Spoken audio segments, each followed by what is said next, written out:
Thank you, Tom.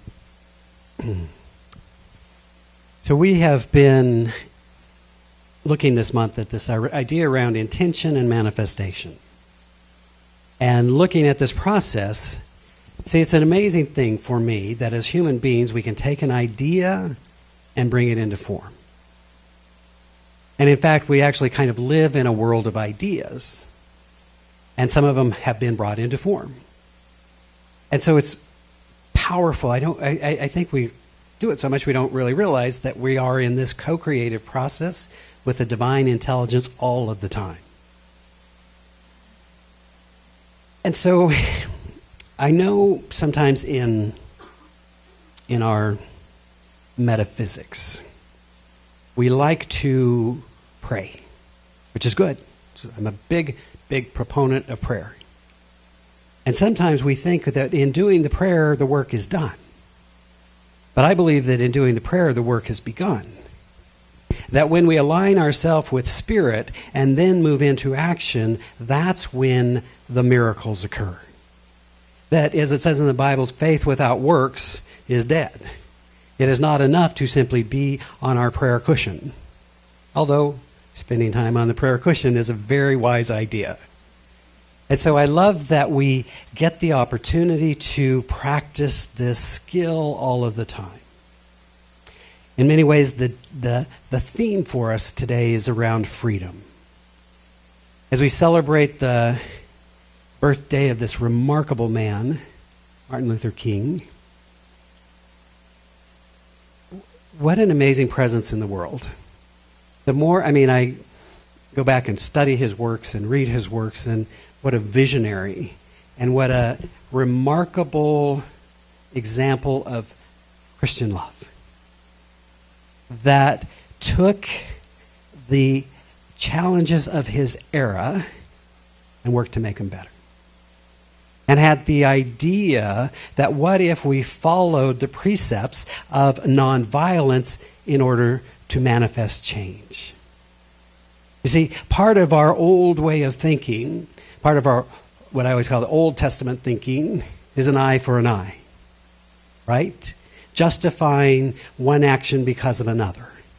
But the problem with that is it never ends. It begins a cycle that goes on and on and on and on and on.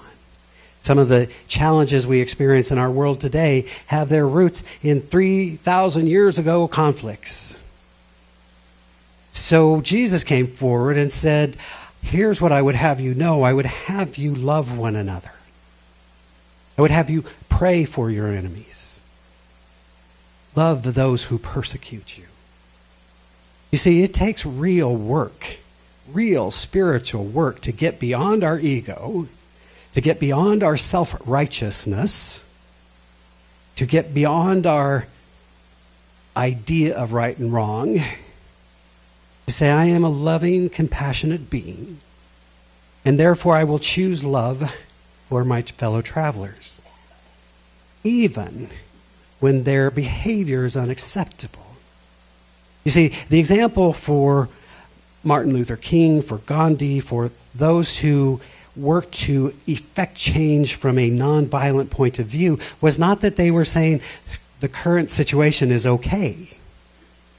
They were not doing what sometimes we refer to as a spiritual bypass, but rather moved deeply engaged in the world in which they lived, but did it from a set of principles that said we are all spiritual beings. We deserve to love one another, to forgive one another, and to work for a better world. So Martin Luther King gave his life to that idea. And we still celebrate him. We still, sometimes when we're really mindful, even practice some of the things he taught us. But we see that in our world today, we are not done. Turns out, bias still exists. Who knew? Right? And so I always say, why I wanted to pick this particular selection, because I loved Martin Luther King saying, through all of the glorious times of history, this is an amazing time to be alive. And I feel the same way, that with all of what's happening in our world and the divisions and the rancor and the kind of nastiness that we're experiencing as a nation and as a world, it's still an amazing time to be alive.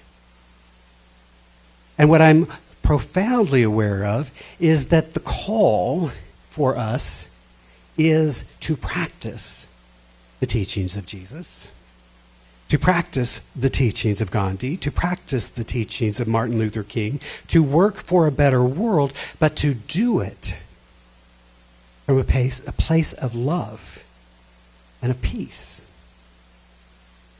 You see, I remember, of course, Martin Luther King was very influential in my life. I would have been about 11 when he was assassinated. And as for those of you that remember that period of time, from the death of our president to Robert Kennedy to Martin Luther King, it was a tumultuous time. And the nation felt in upheaval. And people were taking to the streets.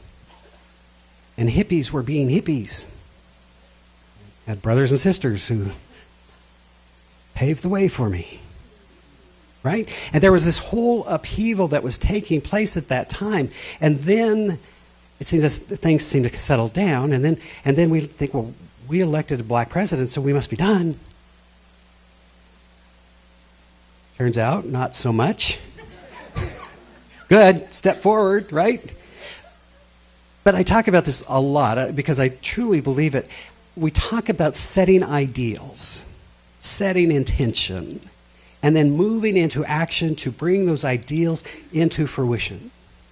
And so we are blessed to be part of a country that had these profound ideals that said all men, meaning persons, are created equal. And everybody's like, oh, let's found a nation based on these principles. And then as we moved on as a nation, we realized, oops, we've got some issues. In a nation where all people are treated equal, you can't have people owning other people. It does not work. And so we have moved into action over the years to bring racial equality forward. We are not done. We went so far in that progression towards becoming a more perfect union to realize, wow, women should get to vote. Whose crazy idea was that, right? Careful, Doug. We are getting to get ourselves in a lot of trouble right now, right? No, right? Because it's like, oh, I get it. The ideal sits here, and I live here. And so do I continue to work to that? And then do I continue to look at where am I not matching in my behavior that which is the ideal that I hold? And so this is an individual process, but it is a universal process. So I say, I believe that this nation that we are a part of is remarkable because of those sets of ideals. And it continues to this day, and it will continue until we actually live in accordance with the ideal that we have set. And so someone decided, wow, maybe gay people ought to be able to marry who they love. And maybe people ought to be able to identify with the body that they believe is their body. And so, right? And so we just keep moving forward into this expression of who we are. Now, unity teaches us that we are all spiritual beings. That we are all spiritual beings. And that we are, by our divine nature, whole and perfect and complete. And that it is, as Jesus said, the Father's good pleasure to give us the kingdom, that there is an openness to expressing and experiencing the fullness of who we are. And yet not all of us are experiencing the fullness of who we are. Why is that, you ask?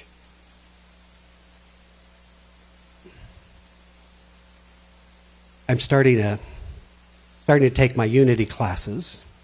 For those of you who don't know, my background is as a Center of Spiritual Living minister, and That's where my ordination was, all my training, all that sort of thing. Studied unity various ways along the way, and then retired from ministry after 25 years because I was done. And then this little Unity church called me in Salt Lake and said, come speak, and I did, and before I knew it, then I got the call from God to go to Unity of Charlotte and check that out. And I did, and here we are. But in that process, what I realized is that Unity is teaching what I've always taught, but I'm taking these classes so that I can speak the true language and, get all that. And so it's an evolutionary process, but I think if I understand the current arrangement, is that I'll be dually ordained at the completion of this. You think I'm impressive now and hard to get along with? Just wait till I have dual ordination. I will demand my throne and scepter at that point in time. And you, of course, will all fall into alignment, and it'll all be perfect, and we'll all live happily ever after because you're so obedient. So anyways, I'm delighted because I've always been a student. So it's a wonderful thing. But this first assignment for this class I'm taking, Foundations of Unity, is what baggage are you carrying that you need to release? And I thought that's interesting. Sometimes we talk about that, and in thinking about that, I thought, I think we do ourselves a disservice by talking about it as baggage. I think what we want to recognize is that we all have limiting beliefs, and sometimes those limiting beliefs no longer serve us. When I was a child, I formed ego defenses to protect myself from an environment where I felt I needed to protect myself. And those devices served me well when I was 10 and 12. But when you're 25, or 55, or 85, and still living out of those limiting beliefs that we may have formed as children, we may want to look at that. So the limiting belief becomes the issue, not the willingness of the divine to reveal itself through us. Someone said, God can only do for us what it can do through us. So our work in this teaching is an ongoing practice of deepening in our awareness of ourselves as spiritual beings, that we are whole, that we are perfect, that we are complete, that there is no need for struggle or strife. And so if we can release that belief in struggle, we no longer have to struggle. Someone brilliantly told me once, what if we just incorporated the quality of ease into our work? That kind of bumps up against our Puritan ethic, hard work, right? But if we work smart and with ease and with joy, what if money was fun? What if? You see, we have decided, mostly unconsciously, that the life we can have is what is now. I'm just going to, can I be honest with you? Tom, you're new. Can I be honest with you? If they want to listen, that's fine. The life we have now is a perfect outpicturing of what we believe to be true. Isn't that amazing? And so sometimes we like to look to the other, you fill in the blank of what the other is, and say, you are prohibiting my good. My spousal unit is prohibiting my happiness. My boss, my job, my church, my minister, my whatever is prohibiting me from experiencing the fullness of life. And if they would only change, then I could live happily ever after. Now, some of us have taken that approach and decided all I got to do is change them So that usually is the first or second marriage. And then by the third one, you're starting to figure out, maybe it has something to do with me. I don't know, right? Right? So the teachings are pretty simple, but it's the practical application. So as I look at where we are, I don't even like to use the term racism anymore because it has such an association with the dark, dark days. So I really look at racial bias as more of the thing. And I see that when we have bias of any kind, we make assumptions about others based on something that we believe to be true. Right? We're not bad people. We just believe something until we get to have a different experience. My own journey, now see, I didn't know this. So grew up in a little suburb in Lakewood, Colorado, lovely community.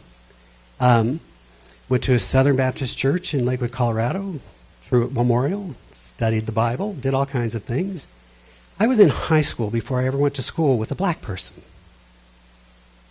Now, I didn't know until years later that there were covenants in Lakewood, Colorado, back when you could do that kind of crazy stuff. I never experienced what I would call racism, but I also never experienced interaction. So I remember my grandpa, a wonderful man, sweet, good Christian Southern Baptist who grew up in Louisiana in a time, was a sweet, good Christian man with huge racial bias. Not that he was ever mean to anyone. He was always good to everyone. But he had a firm belief, there's a place for them, there's a place for us. And we had the best arguments. This little bratty 10-year-old kid, because I don't know, I came out of the womb as a radical, liberally kind of person. I don't know, right? I don't know. It's something inherent in me that I just see our commonality always. So I never realized that I had lived sort of this protected life or this different life until I was older and had different experiences. When I was in Dallas, when I took my first ministry, my roommate was also my musician, amazing musician. We're going to get him here someday. Antonio Edwards, black man, beautiful, handsome, gorgeous voice. Hate him, but and he's still beautiful and I mean, it's like, what happened to you? You still look amazing. Look at me. I'm like this old dude. But and I remember, so we were sharing a flat. I just loved him so much. And one day he came home from work and he had walked to work. And he said, I got pulled over today. What? He said, yeah, for walking while black. Now, I'd never heard this before. But, again, it was that, what are you doing here? Now, I've never had that experience, right? So I share this because it's still with us. And if we're not willing as spiritual beings to address our own bias towards anything, then we're not doing our work. It's not enough to pray for peace if we're not practicing peace. It's not enough to pray for love unless we're working for love. So I feel like it's part of my spiritual practice to be aware of when I'm putting my bias, racial or otherwise, in front of what's happening with me. Again, Jesus, there's so many examples. Part of why Jesus got himself in all that trouble was he just kept talking to these people that he shouldn't have been talking to. They're just going to talk to some Samaritan woman? Oof. I don't know. Samaritans were not cool back in the day, apparently. And yet, he told a wonderful story about the Good Samaritan. It was the woman at the well who said, I will give you a water you can't get in the world. That spiritual depth of who we are. You see, he saw beyond the appearance. And so as we're moving through this time and as we're experiencing this evolution, It's good to recognize the work is not done. And it doesn't serve us to pretend like it is. Likewise, it doesn't serve us to see everything through a certain lens. Can I see what's in front of me now? Can I see the essence of the divine in this amazing form it has shown up in the person whose eyes I'm looking into? That's the question. I know sometimes people don't like it when I talk about these things, but you know what? Because we have a unique opportunity. We get to keep working towards an inclusive community. It's part of our intention. And we say, you know what? If you are a child of God, you're welcome here. Don't care about your color, don't care about your orientations, don't care whether you're tall or short or your political affiliation. If you are a spiritual being wanting to have a greater experience of yourself and of reality and of life, then join us. Know who you are. Charles and Myrtle Fillmore put together the Unity teachings, put together Unity Village to teach people to be aware of these spiritual principles that are available to all. To anyone who will practice the principles work. And so what a gift it is to promote the work. We're looking at today where we've been over the last year, over the last couple of years. We're looking at where we're going. And for me, it's an exciting, exciting time. As much as I get dismayed by the news sometimes, I'm also sort of invigorated by it. There's something about me that loves a challenge. Right? I think that's why I became a New Thought minister. Could have been a Mormon bishop and they just behave and do what you're told. Do you know just as an aside, do you know in the Mormon church, the bishop, the leader of that community, gives you your calling? I know, right? Isn't that a great program? They do it. That's the crazy thing. So, but that wasn't my path. Anyways, right? We are in an exciting time. This time that we are living in. And yet, the deep work must be done. The deep work must be done. Imagine Martin Luther King, with all that he put up with all of the slings and arrows, remained a loving Christian man holding a vision for a better world. The dream that he spoke of, that our children would walk hand in hand, that our children would be judged by the content of their character and not the color of their skin. You can translate that into every area, that dream is still alive. That dream is still alive. And we all want to continue and redouble our efforts to not only be spiritual beings, but to bring our spiritual reality into the world. Jesus said to us, love one another as I have loved you. A beautiful thought. And so the work goes on. The dream is yet to be realized. But I, like my brother Martin, wouldn't trade living in this time for anything. It is why we are here. And so we all have that choice of the world that we are going to co-create. It starts within ourselves. It then influences our family. It influences our community. It influences our nation. It influences the world. But it all starts with the work we're willing to do right here and right now. And so I say to you, beloveds, you are a divine and magnificent expression of the one.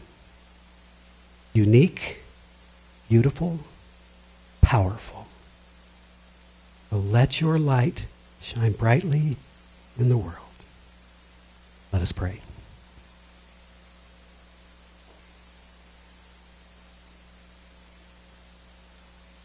As we just sense into that awareness of this one life, this one power, this one presence, this one infinite being, and whether we call it Allah or God or Yahweh or the 10,000 other names, there is an intelligence at work in which we are a part of. The same divine intelligence that has brought all life, all of creation into being, is that same intelligence that breathes itself through our breath, that beats through our heart, that courses through our veins. We are one with it now. And so we no longer seek low here or low there, but rather we recognize that spiritual kingdom is right here and right now and is within us. And so we seek to know this truth, this spiritual reality of our oneness with the divine. And we remember that right here, right now, we are spiritually whole, perfect, and complete beings, having this human experience, growing into our greater possibility, bringing that spiritual essence into the world in which we live, bringing healing where it is needed, bringing love where it does the most good. And so I'm giving thanks this day for this simple but powerful spiritual truth. Because as the Master taught us, if we know this truth, then we are set free. And in this moment, we gently and lovingly release those limiting beliefs that no longer serve us. And we replace them with the recognition and the realization of our spiritual inheritance and our spiritual power. We choose love over all other options. We forgive fully and freely.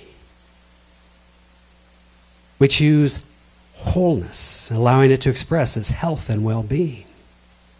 We choose abundance, participating in the divine flow, joyously giving, graciously receiving of the divine bounty.